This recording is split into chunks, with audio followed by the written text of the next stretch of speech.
네. 예, 오늘 영어 성경 강해는 36강입니다. 예, 요즘에 야고보서를 강해하고 있는 중이죠. 야고보서 강해로는 11강이 되겠습니다. 오늘 제목은 최고의 법과 최후의 심판입니다.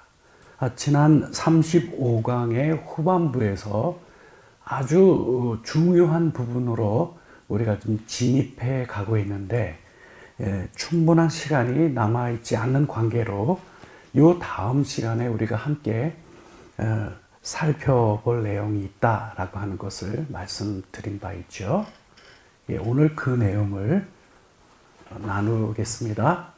그래서 오늘 강의 본문은 지난번과 동일한 강의 본문입니다.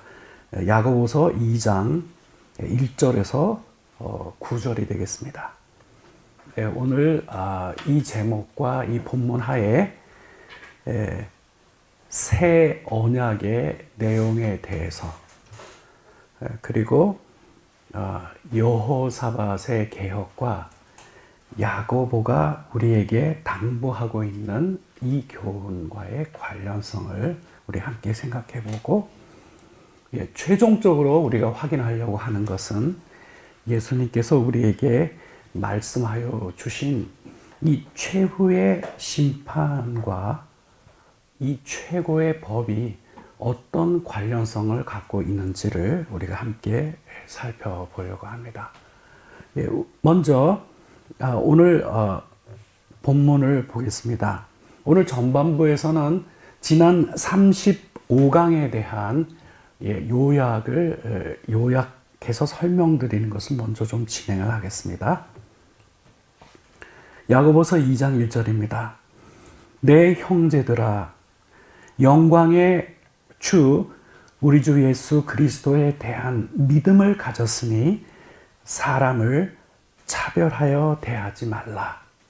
이 교훈으로 2장 1절이 시작하고 있죠. 그래서 지난번에 우리 함께 나눈 대로 이것은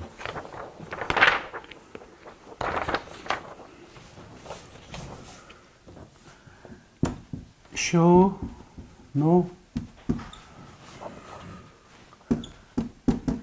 partiality.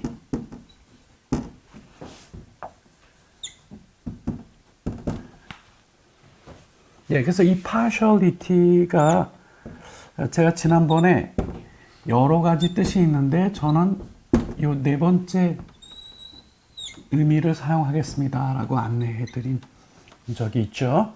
우선 이것은 첫째로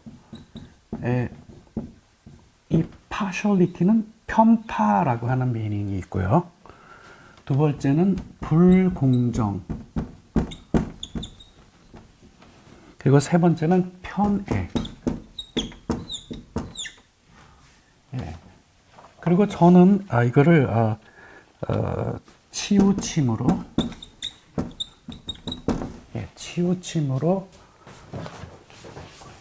그래서 네 번째 미닝을 사용하였습니다. 거의 같은 뜻에 해당이 되는데요.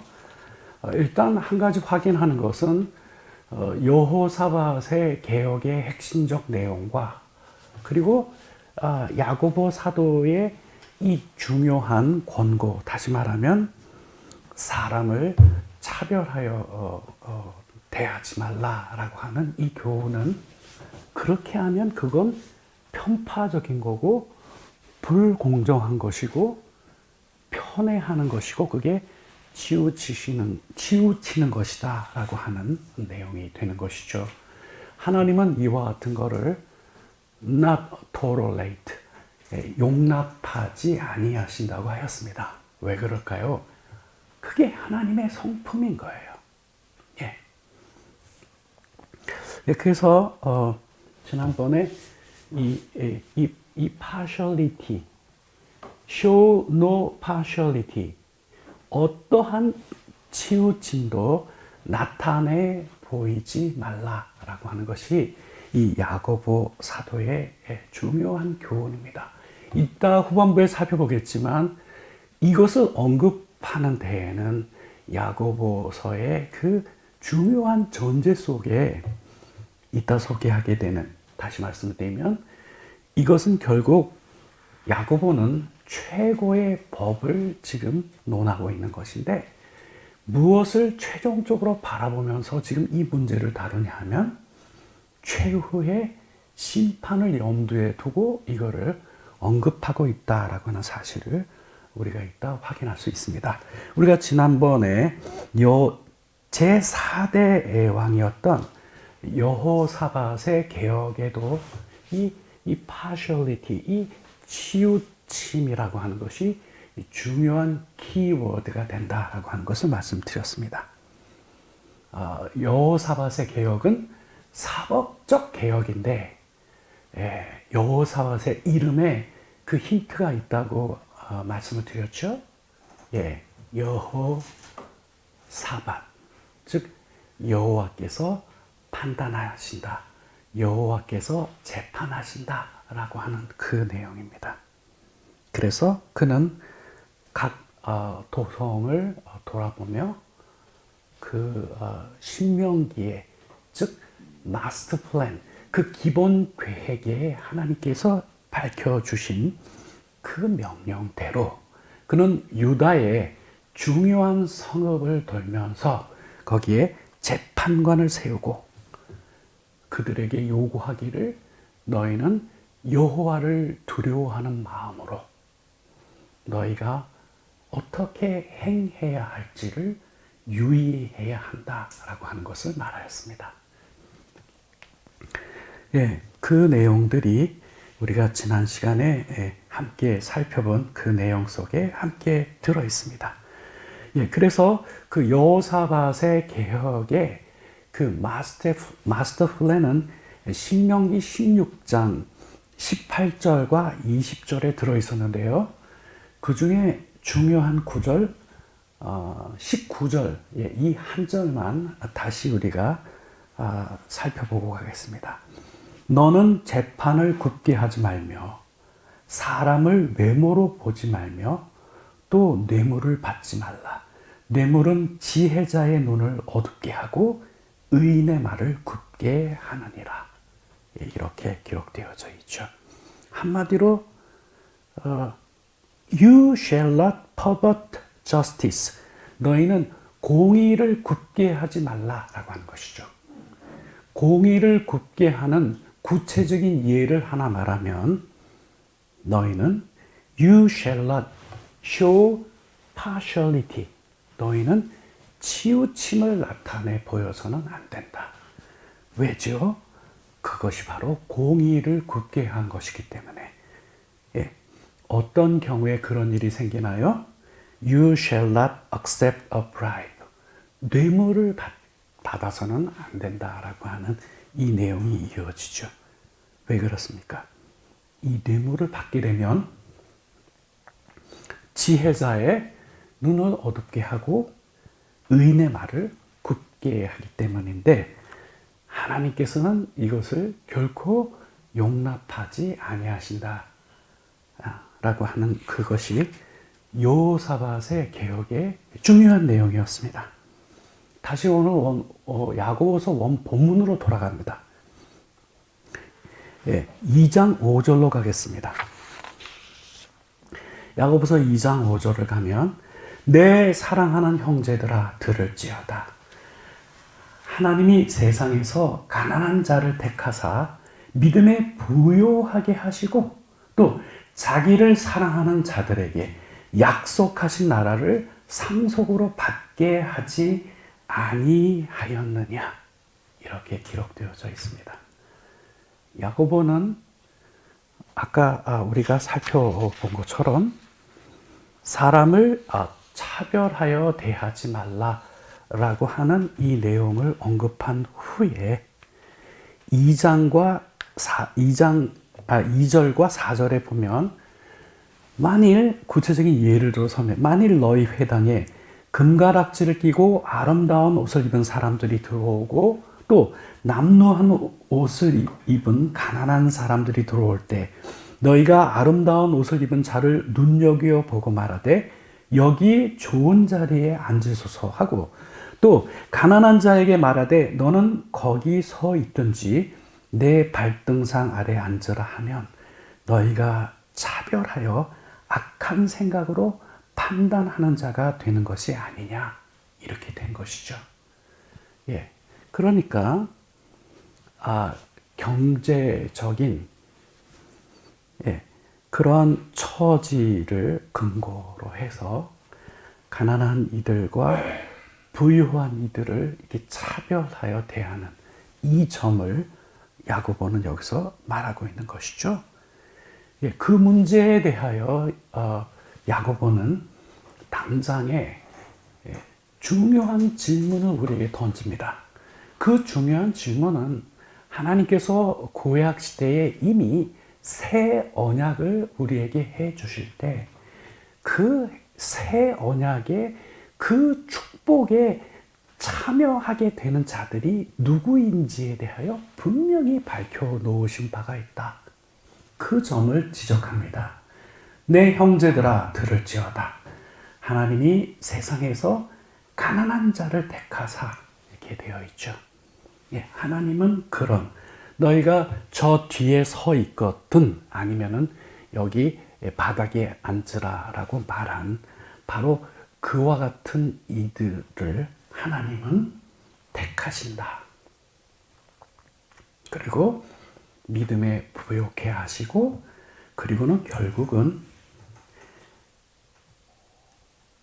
자기를 사랑하는 자들에게 약속하신 그 나라를 상속받게 하신다라고 하는 사실을 여기에 말씀하여 놓았습니다.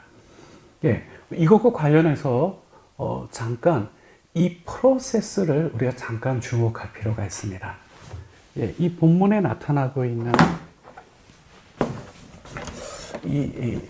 이 단계, 이 과정을 잠깐 주목하고 갈 필요가 있습니다. 그것은 무엇이냐 하면 여기에는 세 가지 이 과정을 야고보서가 2장 5절에 밝혀 놓았는데요. 첫째는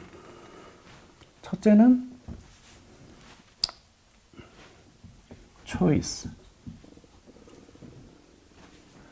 네, 이거는 선택하는 거죠. 하나님 누구를 선택하냐면은 poor people.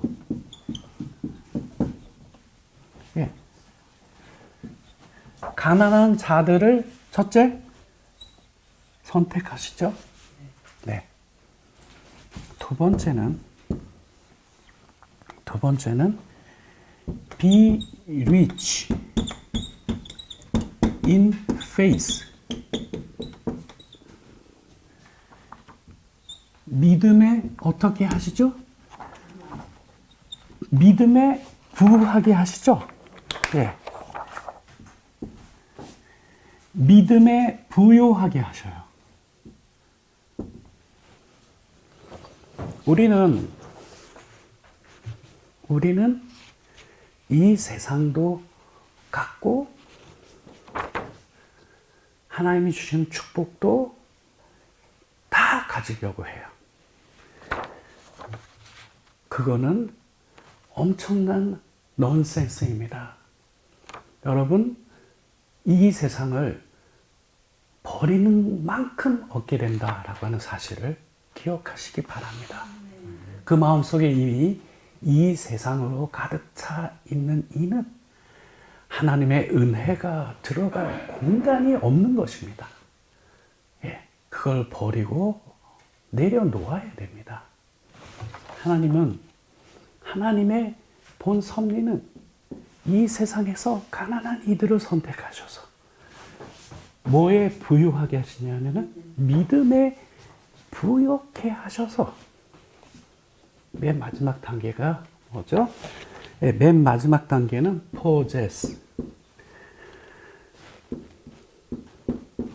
이거는 소유하는 거죠. 무엇을 소유하게 하십니까? The kingdom. 하나님의 나라를 하나님을 나라를 소유하게 하시는 것. 이것이 하나님의 놀라운 섭리고 하나님의 뜻이죠. 야고보 사도는 바로 이 부분을 우리에게 알리고 있습니다. 그래서 여러분, 이 두 번째 프로세스를 주목하세요. 여기. 이 하나님의 나라를 영원히 소유하기 전 단계에서 뭐가 있어야 되죠? 믿음으로 부요하게 되는 이 프로세스가 있는 겁니다. 다시 표현을 바꾸면 하나님 나라 백성다운 열매를 풍성히 맺는 이 프로세스가 있어야 되는 것이죠. 예, 그리고 그런 자들이 이 나라를 영원히 상속받게 되는 것이죠. 예, 이렇게 야고보가 우리에게 이와 같은 내용을 제시하는 그 이유는 바로 구약 성경에 기록되어 있는 그 새 언약에 주목하였기 때문에 이렇게 우리에게 이 내용을 우리에게 말씀하여 주는 것입니다. 자, 이제 야고보서 다시 우리 본문으로 돌아와서 야고보서 2장 8절로 오겠습니다. 너희가 만일 성경에 기록된 대로 내 이웃을 내 몸과 같이 하라 하신 최고의 법을 지키면 잘하거니와 이렇게 기록되어져 있습니다. 예, 여기에서도 두 가지를 우리가 확인해야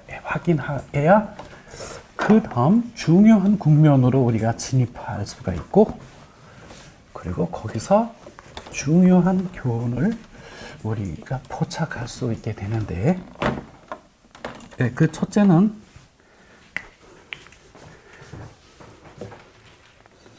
내 이웃을 내 몸과 같이 하라 하신 최고의 법이라고 표현되어 있죠.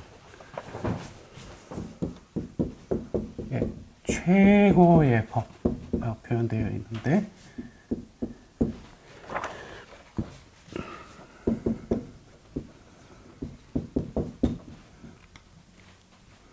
이거는 바실리코스는 이 바실리코스는 왕에게 속한 법을 이야기합니다. 이게 원 헬라어 원 의미고, 이것을 우리 한글 성경은 최고의 법이라고 번역하였는데, 적절한 번역에 해당이 됩니다. 그와 같은 사실을 우리가 조금 이따 확인을 하도록 하고요. 우선 2장 8절에서 이 최고의 법은 왕에게 속한 법을 의미하는 것이고, 두 번째로는 우리나라 말 표현은 잘하거니와 이렇게 표현되어 있는 부분 있죠. 그 부분이 영어 성경에서는 You are doing well. 이렇게 표현이 되어 있어요. 너희가 지금 진행형을 쓰고 있거든요. 잘 행하고 있는 중이다. 만일 너희가 성경에 기록된 대로 내 이웃을 내 몸과 같이 하라 하신 그 최고의 법을 지키면 You are doing well. 너희는 잘 하고 있는 중이다. 야고보는 무엇을 염두에 두고 이렇게 표현했을까요? 다시 말씀드리지만 이것은 야고보는 첫째는 새 언약과 관련된 약속의 내용과 두 번째는 마지막 심판과 관련한 장면을 함께 보면서 지금 이 본문을 이와 같은 방식으로 언급하고 있는 것입니다. 이따 후반부에 너희가 잘하고 있는 중이다 라고 하는 이 표현에 담긴 그 의미를 이따가 함께 살펴보도록 하겠습니다. 예, 이렇게 해서 우리는 야고보서 2장 8절에 오늘 야고보가 교훈하고 있는 중요한 핵심 두 가지를 만나 보았습니다. 최고의 법이라고 하는 것은 왕에게 여기에 있는 그 The Kingdom, 그 나라의 왕에게 속한 법이라고 하는 의미인 것이고, 그것을 지키면 너희가 참으로 잘 하고 있는 중이다. 잘 하고 있는 것이다. 라고 그렇게 표현을 해 놓았습니다. 그러면 왜 한글 성경은 이 로열 law, 왕의 법이죠. 이 왕의 법을 최고의 법이라고 이렇게 표현하였을까요? 이 사실을 확인하기 위하여서 그 다음 절로 가보겠습니다. 야고보서 2장 9절을 보실까요? 만일 너희가 사람을 차별하여 대하면, 다시 1절에 대한 반복으로 오지요. 너희가 사람을 차별하여 대하면 죄를 짓는 것이니 율법이 너희를 범법자로 정죄하리라, 이렇게 기록되어져 있습니다. 그러면 여러분, 여기서 율법은 바로 8절에서는 최고의 법이라고 한 바로 그거를 이야기한 것입니다.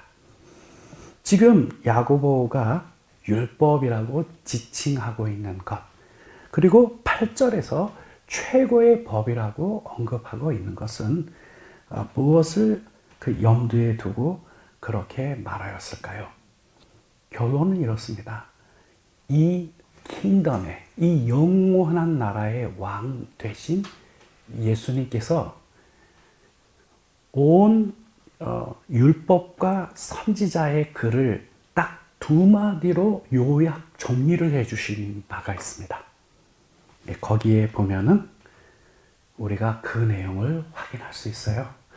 왜? 그거를 우리가 확인하기에 앞서서 한 가지만 정리를 하고 가도록 하겠습니다. 여기에 이 royal law, 여기에 지금 이 바실리코스라고 하는 이 왕의 법이라고 하는 이 개념에 해당되는 히브리 루트, 이 히브리적인 뿌리를 우리가 한 가지 확인하고 갈 것이 있습니다. 이 히브리적인 뿌리에 의할 것 같으면 이 왕의 법이라고 하는 것은 첫째, 새 언약과 관련된 언급이다라고 하는 것이죠. 그리고 두 번째, 이 왕의 법이라고 하는 것은 구약으로 보면 십계명이 대표적인 로열 러에 해당되는데, 왕의 법에 해당되는데, 그 십계명이라고 하는 것은 중요한 계시라고 하는 점입니다. 그 무엇에 대한 계시냐? 첫째, 하나님의 성품에 대한 계시라고 하는 거예요. 하나님은 어떠신 분이라고 하는 사실에 대한 계시라고 하는 것이죠.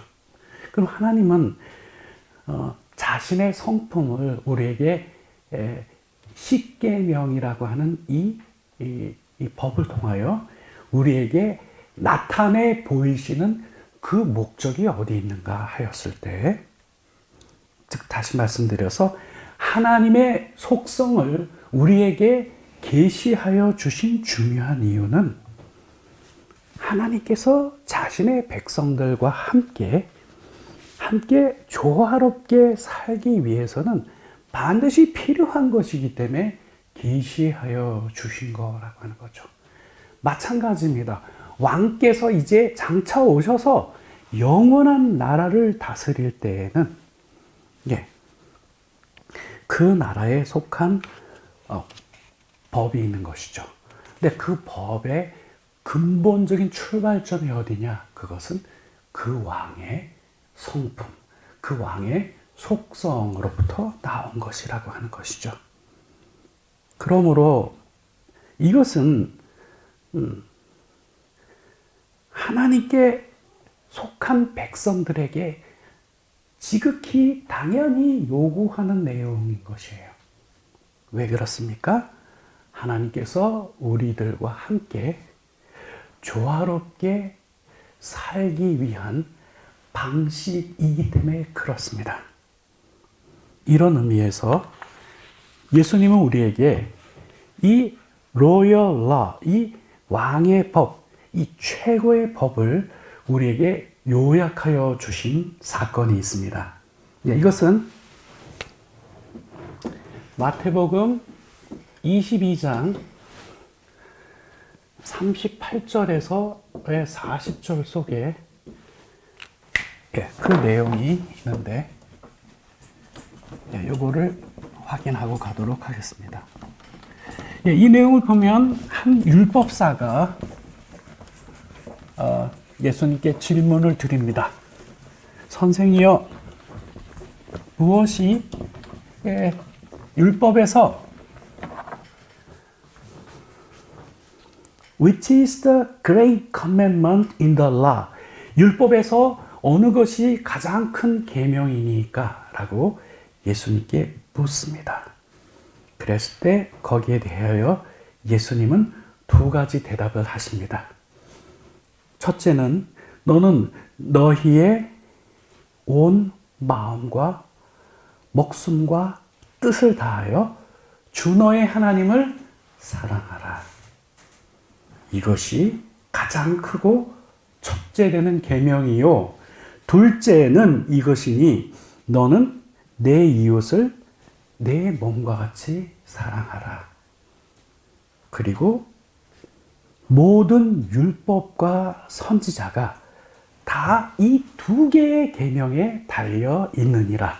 다시 말씀드리면 모든 율법의 내용과 선지자의 증거를 딱 두 마디로 요약을 하면 첫째는 마음과 목숨과 뜻을 다하여 주 너의 하나님을 사랑하라 한 것과 그리고 너는 내 이웃을 내 몸과 같이 사랑하라라고 하는 이 두 계명으로 요약될 수 있다라고 정리해 주셨습니다.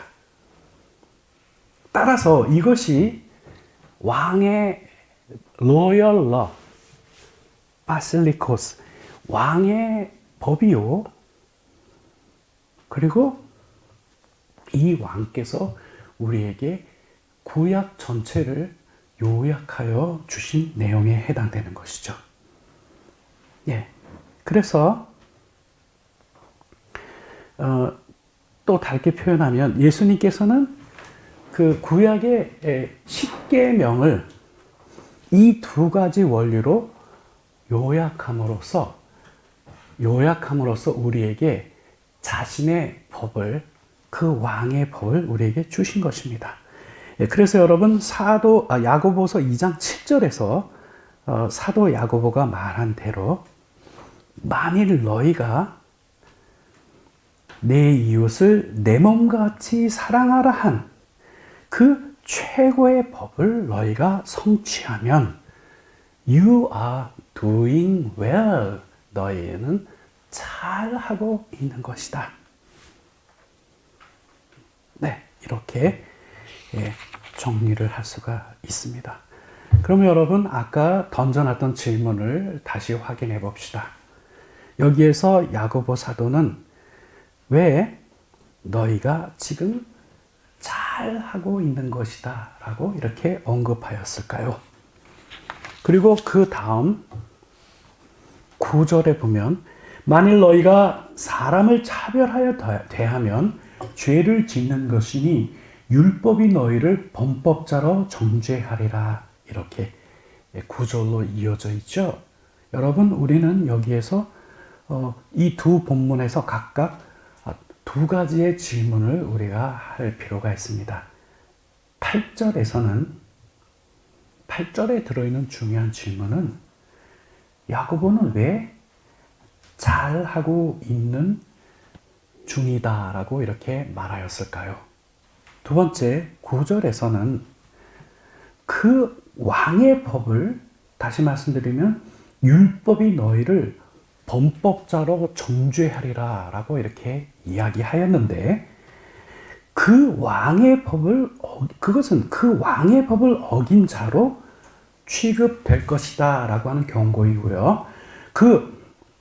그리고 그 범법자들의 최종적인 상황은 어떠한 것일까 라고 하는 이와 같은 질문을 우리가 야고보서 2장 8절과 9절에 대하여 우리가 질문을 던져볼 수가 있습니다. 그래서 여러분, 저는 이 본문을 거의 한 달 가까운 기간 동안 여러 번 비교하고 묵상하면서 중요하게 내린 결론이 뭐냐 하면, 야고보는 이 8절과 9절은 예수님께서 우리에게 미리 경고해 주신, 다시 말씀드리면 최후의 심판을 정확하게 염두에 두고 이 언급을 하였다는 것이에요. 왜 잘하고 있는 중이다라고 이렇게 표현하였으며, 사람을 차별하여 대하게 되면 그건 죄 짓는 것인데, 율법이 너희를 범법자로 정죄하리라. 그러면 범법자로 정죄되게 되면 그 결말이 어떻게 될까요? 이 두 점에 대하여 야고보는 예수님께서 우리에게 말씀하여 주신 이 최후의 심판을 염두에 두고 이것을 언급하고 있다라고 하는 사실을 우리는 문맥을 통하여 충분히 확인할 수 있습니다. 그래서 제가 지난 35강에서 아주 중요한 부분으로 진입을 해야 하는데, 지난번에 충분한 시간이 남아있지 않은 관계로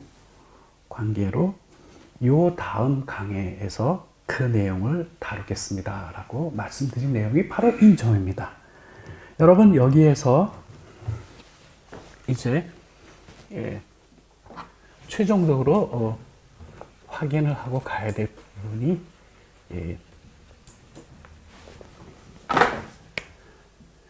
마태복음 25장 31절에서 46절까지, 이것은 The Final Judgment, 최후의 심판에 대한 예수님의 말씀이 담겨 있는 내용입니다. 이 본문을 한마디로 표현하면 separation, 분리입니다. 여러분 잘 아시듯이 양은 그 왕의 오른편에, 그리고 염소는 그 왕의 왼편으로 분리가 됩니다. 자, 31절과 33절 본문 잠깐 같이 보겠습니다. 인자가 자기 영광으로 모든 천사와 함께 올 때에 자기의 영광의 보좌에 앉으리니 모든 민족을 그 앞에 모으고 각각 구분하기를, 목자가 양과 염소를 구분한 것과 같이 하여 양은 그 오른편에 염소는 왼편에 두리라. 이렇게 표현하고 있습니다. 이거를 잉글리시 스탠다드 버전의 영어 본문을 제가 바로 읽고 문맥을 살려서 다시 봉독해 드리면 이렇습니다. When the Son of Man comes in his glory and all the angels with him, 인자가 자기의 영광으로 모든 천사와 함께 올 것입니다. Then he will sit on his glorious throne. 그때 그가 영광스러운 자신의 보좌에 앉을 것입니다. Before him, 그리고 그 앞에 will be gathered all the nations. 모든 민족을 그 앞에 모이게 하실 것입니다. And he will separate people one from another as a shepherd separate the sheep from the goat. 목자가 양과 염소를 구분하듯이 그들을 구별할 것입니다. And he will place the sheep on his right. 양은 오른편에 but 여기에 and가 아니고 but 그러나 또 goat 염소는 on the left 왼편에 두게 될 것이다 라고 하는 사실을 여기에 말씀하여 주셨습니다. 자, 바로 34절로 오겠습니다. 그때 임금이 그 오른편에 있는 자들에게 이르되 내 아버지께 복을 받은 자들이여 나와 창세로부터 너희를 위하여 예비된 나라를 상속하라. 여러분, 아까 새 언약의 중요한 내용의 세 단계를 기억하시죠? 첫째, 하나님은 누구를 선택하시죠? 이사산에서 가난한 이들을 선택하셔서 be rich in faith, 믿음에 부요하게 하시죠. And then what? 그 다음엔 하나님의 나라를 상속하게 하시잖아요. 그 내용과 이 임금의 이 마태복음 25장 34절에 이 표현이 정확하게 지금 오버랩 되고 있는 것입니다. 다시 말씀드리면 마태복음 25장 34절과 오늘 본문인 야고보서 2장 5절은 parallelism, 병행어구예요. 제가 2장 5절을 다시 한번 읽어볼 테니까 이 두 본문에 병행되는 내용을 여러분도 함께 확인해 보시기 바랍니다. 야고보서 2장 5절입니다. 내 사랑하는 형제들아 들을지어다. 하나님이 세상에서 가난한 자들을 택하사 믿음에 부요하게 하시고 또 자기를 사랑하는 자들에게 약속하신 나라를 상속으로 받게 하지 아니하였느냐? 오히려 묻고 있죠. 이 묻는 이유는 너희들이 이 예수님께서 미리 말씀하신 이 내용 다 알고 있지 않느냐?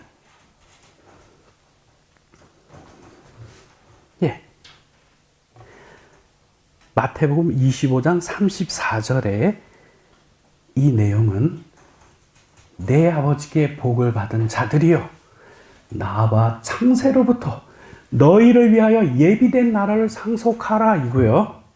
그리고 야고보서 2장 5절은 하나님께서 세상에서 가난한 자를 택하사 믿음에 부요하게 하시고 또 자기를 사랑하는 자들에게 약속하신 나라를 상속으로 받게 하지 아니하였느냐. 정확하게 패러렐 되고 있습니다. 다시 말씀드리면 야고보 사도는 바로 이 예수님의 말씀을 정확하게 기억하면서 이 본문을 언급하고 있는 거예요. 그래서 아까 말씀드렸죠. 너희가 이 최고의 법을 지키면 You are doing well. 너희가 잘하고 있는 거다. 왜 이렇게 얘기했을까요? 그런 자들이야말로 장차 그 왕께서 오실 때에 바로 오른편에 위치하게 될 이들이기 때문에 You are doing well. 너희가 잘하고 있는 것이다. 이렇게 표현하고 있는 것이죠.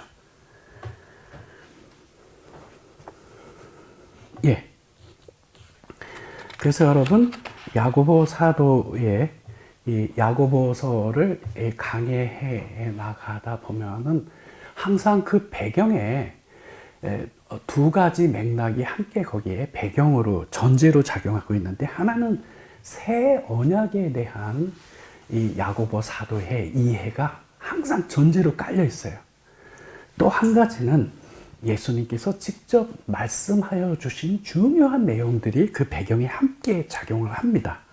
그래서 아까 말씀드렸듯이 이 본문도 또 자기를 사랑하는 자들에게 약속하신 나라를 상속으로 받게 하지 아니하였느냐, 이렇게 되어 있죠. 예, 여기에는 상속받을 것이다가 아니라 상속으로 받게 하지 아니하였느냐, 이렇게 언급된 것을 우리가 확인할 수 있습니다.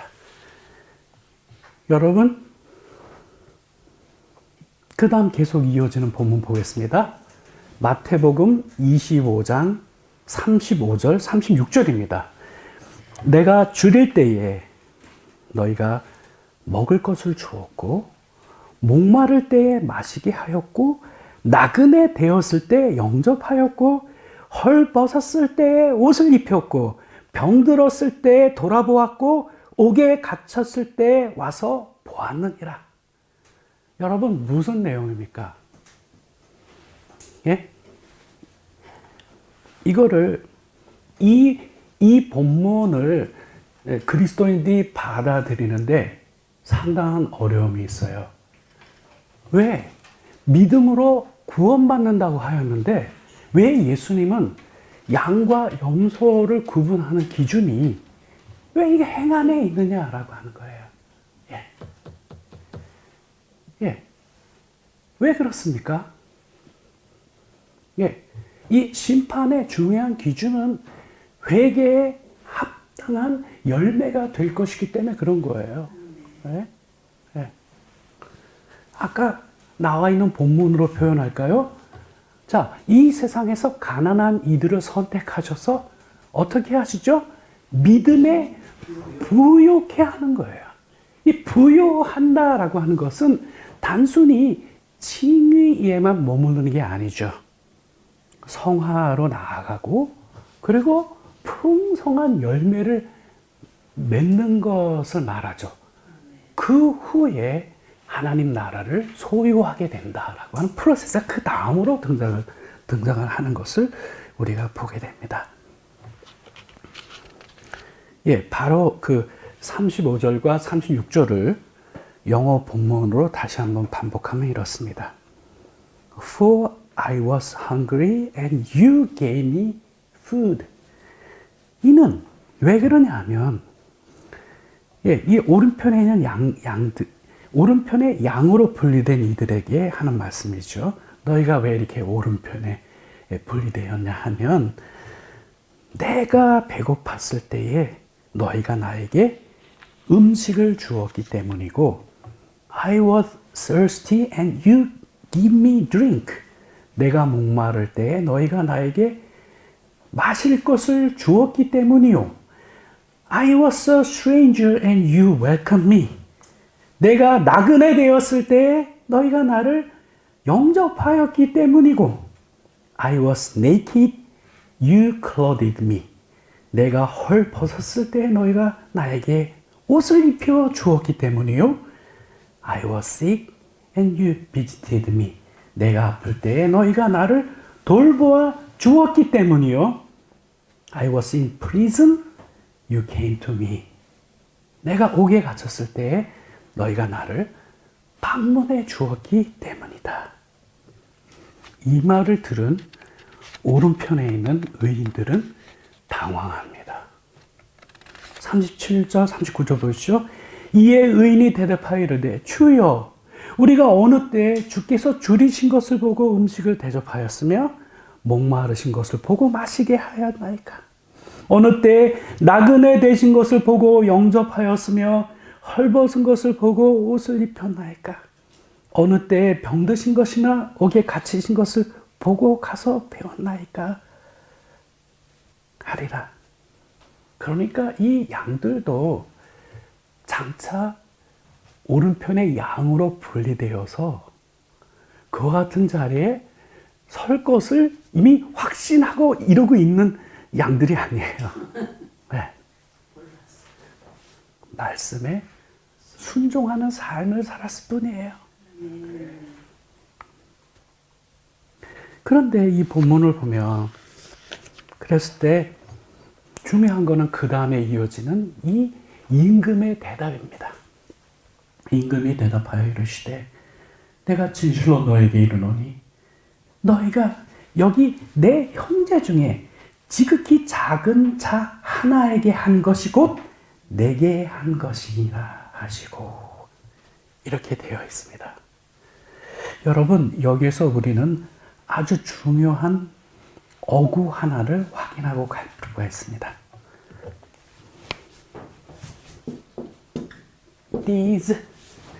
These my brother.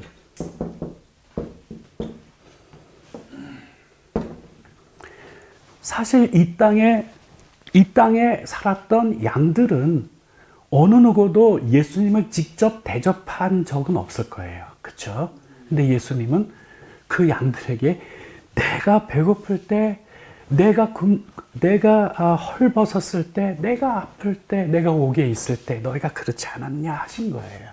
그래서 예수님의 대답은 이 나의 형제들 중에 지극히 작은 자라고 이렇게 옵니다. 작은 자 하나에게 한 것이 곧 나에게 한 것이다. 이렇게 표현하고 있죠. 여러분, 이 these라고 하는 것은 지금 누구를 가리킵니까? 오른쪽에 분리된 양떼들 전체를 가리키고 있는 거예요. 그들을 예수님은 뭐라고 지칭하고 있죠? 형제들이라고 지칭하고 있어요. 예, 형제들. 여러분, 이거는 그냥 평범한 언급이 아니에요. 예수님은 정확한 언급을 지금 하고 계시는 겁니다. 다시 말씀드리면 이런 사건이 있었어요. 마태복음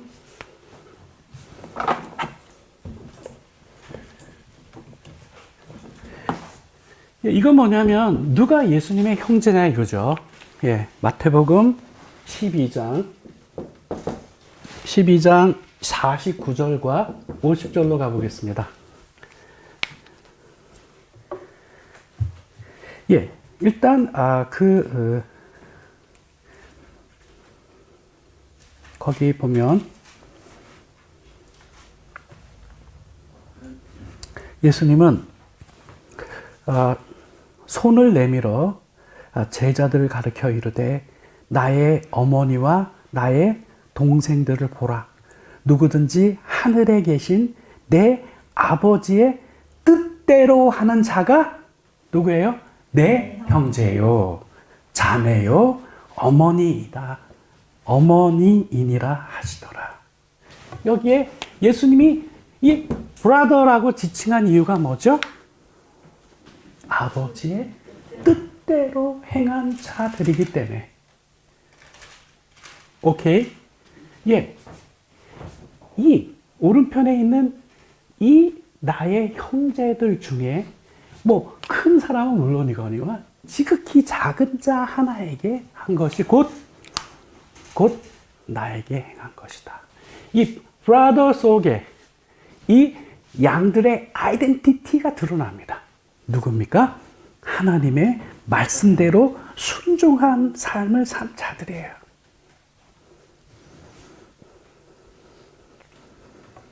예. 사실은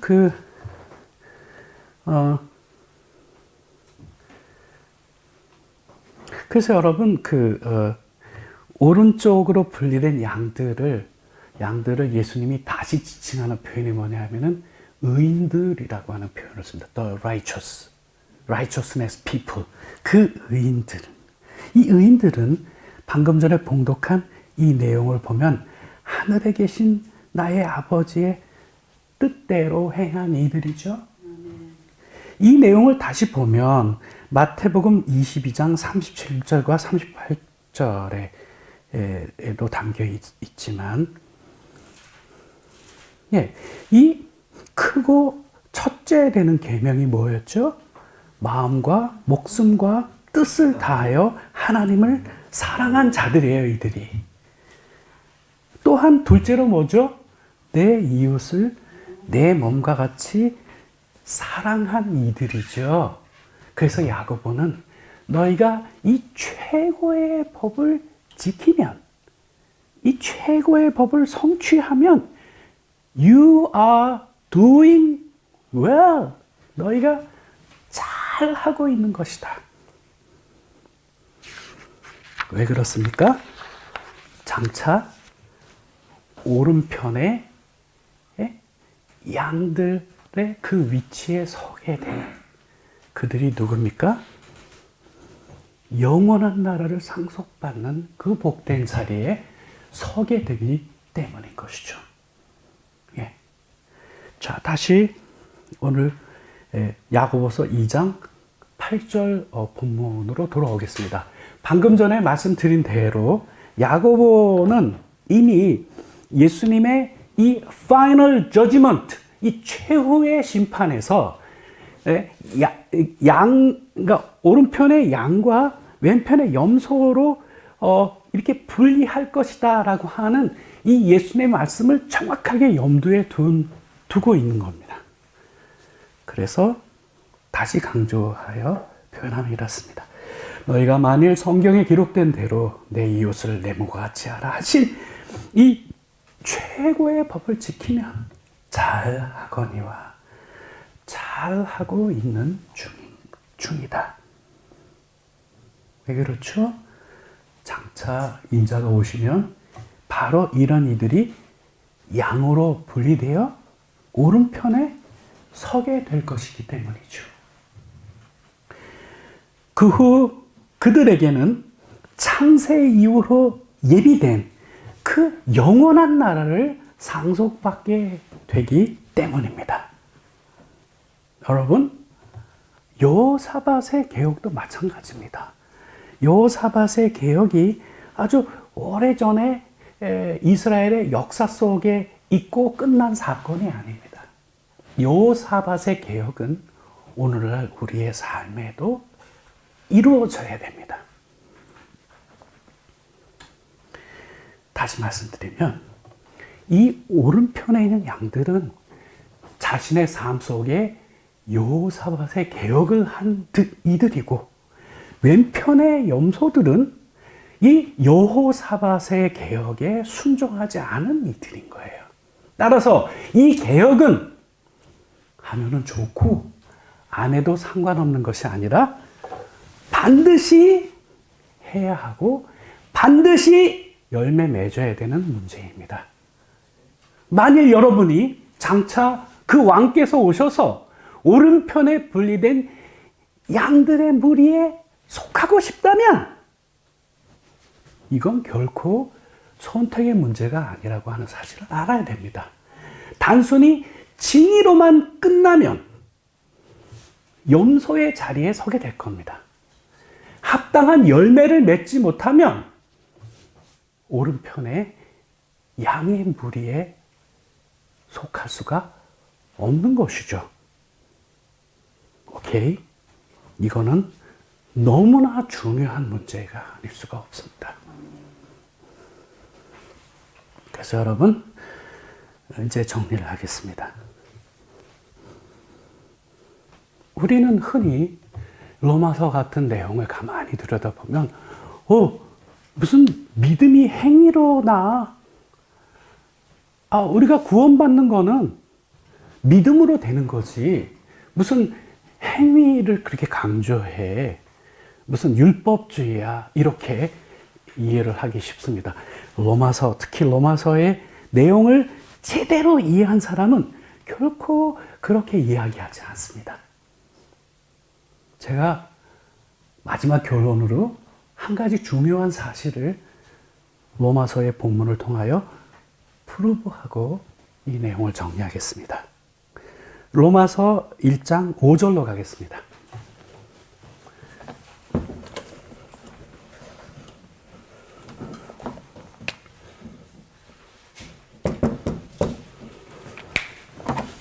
로마서 1장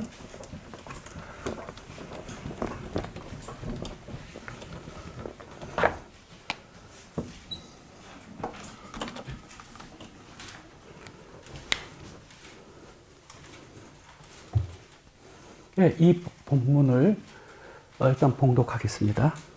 그로 말미암아 우리가 은혜와 사도의 직분을 받아 그의 이름을 위하여 모든 이방인 중에서 믿어 순종하게 하나니, 이렇게 기록되어져 있죠. 예. 여러분, 이것은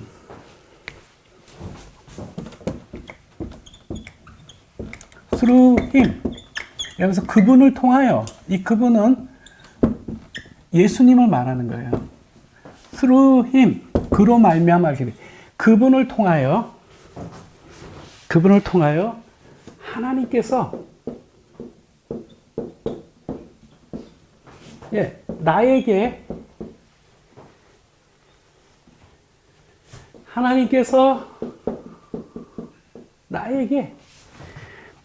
뭘 줬냐 하면은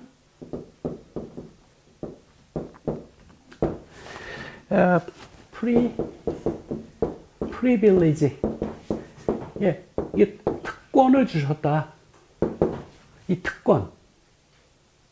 근데 이 특권의 내용이 뭐냐 하면은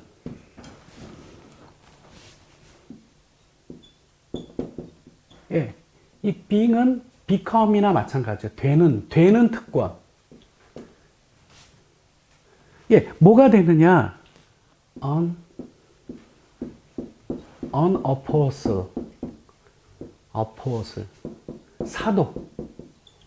사도가 되는 특권을 주셨다는 거죠.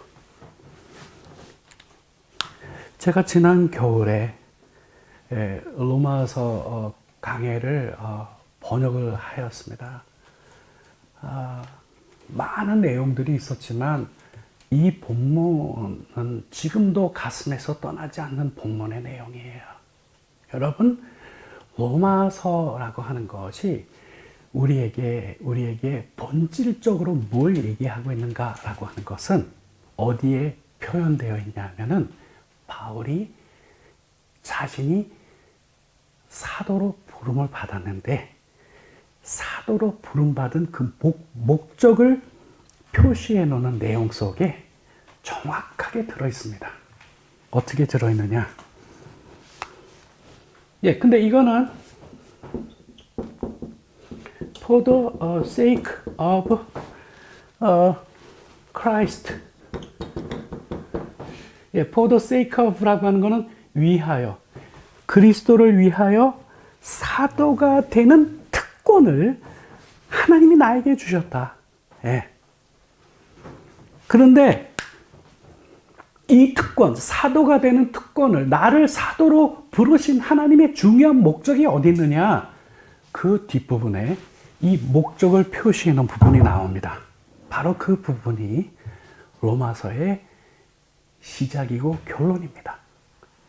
사도는 자신이 무엇을 위하여 부름받은지에 대하여 정확하게 알고 있었을 뿐만 아니라 그는 죽는 그 순간까지 이 하나의 목표를 잊은 적이 없는 것입니다. 그게 무엇입니까? 우리 한글 성경에 표현된 부분은 이렇습니다. 모든 이방인 중에서 믿어 순종하게 하나니. 여러분, 믿음으로 끝나 있습니까? 뒤에 뭐가 있습니까? 순종. 믿어 순종하도록 하는 거예요. 그래서 in order to는 뭐뭐 하기 위하여, 이게 목적을 표시하죠. 자신에게 그 놀라운 특권을 주신, 사도가 되는 그 특권을 주신 목적이 어디 있느냐? lead, 이끌도록, 이끄는 거예요. 누구를 이끕니까?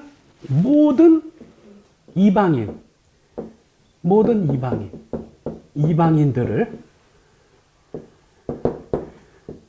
이방인들을 어떻게 하도록 이끄냐 하면은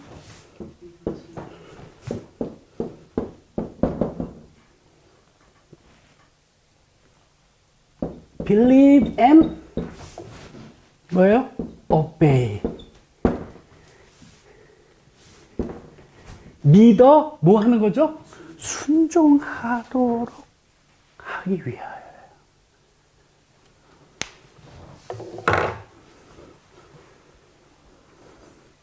이것을 헬라어 원 본문의 의를 살리면 믿어, 이게 to believe and obey, 믿고 순종하도록 하기 위하여 이렇게 표현이 되어 있는데요. 헬라어 원 의도는 the obedience of faith예요.